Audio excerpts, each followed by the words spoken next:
મને વાંચતા પણ બહુ થળક લાગે છે. મેં એમને ના પાડી અમિત બાપુને, મારથી સંભળાય નહીં, મારથી વંચાય કેમ? પણ સાહેબ એમાં કોઈનું હાલતું નથી. દાનવ માનવ દેવ ને અને સુરાન ભગતા હોત માથે એક દી હોવ ને મોત. એ તો સાસુ મંતે શંકરા.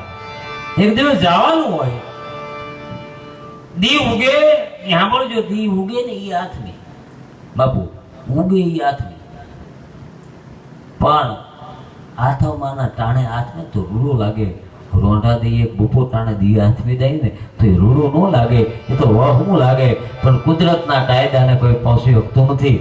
એવા આ જ સમાજના રામાનંદી સાધુના પરિવાર ભગવતી હર્ષદી માના દર્શને જ્યારે ગયા હોય અને કહેતા પણ મને આ થડકો લાગે.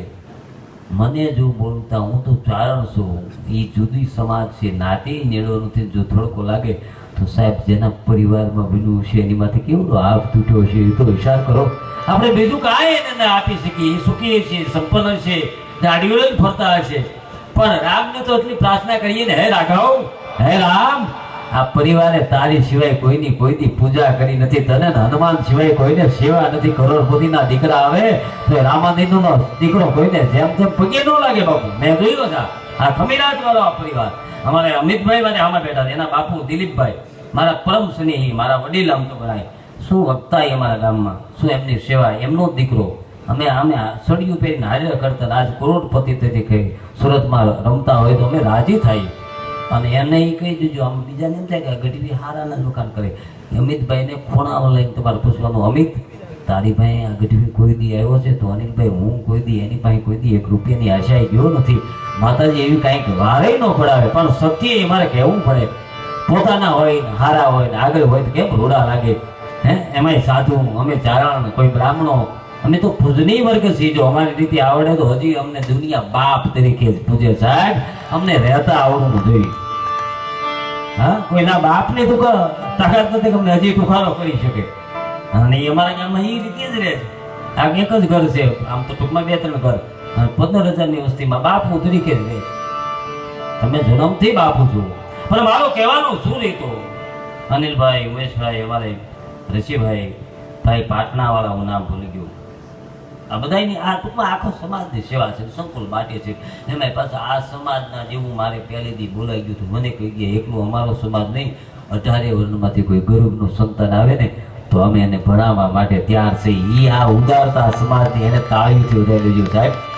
હા, પણ કહેવાનો સુર મારો એ છે કે ઈશ્વરની ગતિ પાસે કોઈની ગતિ ન હાલે.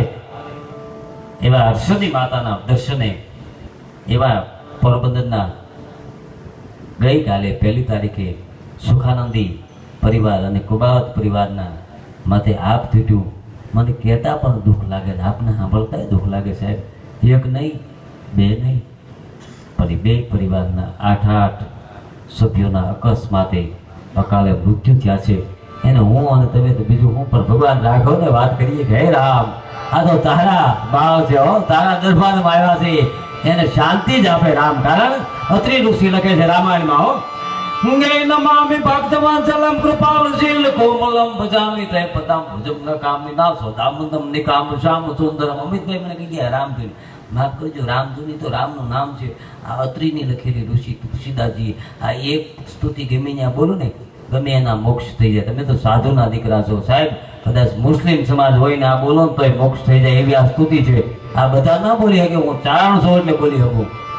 ગે નમામિ ભક્તવત્સલમ કૃપાલશીલ કોમલમ ભજામિ તે પદામ ભુજમ ન કામિ નાસો દામંદમ નિકામ શ્યામ સુંદરમ ભવાભુનાથ મંદરમ પ્રફુલ્લ કાંજલોચનમ મદાદિ દોષ મોચનમ પ્રલંબ બાહુ વિકરણમ. ભગવાન રાઘવ કેવો, નમામિ ભક્તવત્સલમ, ગે નમામિ ભક્તવત્સલમ કૃપાલશીલ કોમલમ ભજામિ તે પદામ ભુજમ ન કામિ નાસો દામંદમ નિકામ શ્યામ સુંદરમ ભવાભુનાથ મંદરમ પ્રફુલ્લ કાંજલોચનમ મદાદિ દોષ મોચનમ પ્રલંબ બાહુ વિકરણમ પ્રભો પ્રમય્ય બેભ્યજમ નયંગ ચાપ ચાયિકમ ઘરતે લોક નાયકમ દિનેશ વત્સ મંડનમ મહેચ ચાપ ખંડનમ નમામિ ભક્તવત્સલમ કૃપાલશીલ કોલો.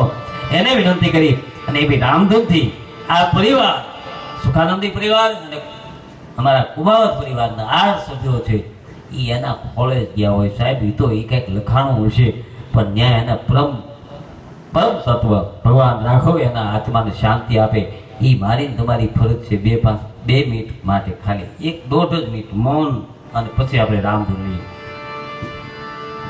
હરિ ઓમ.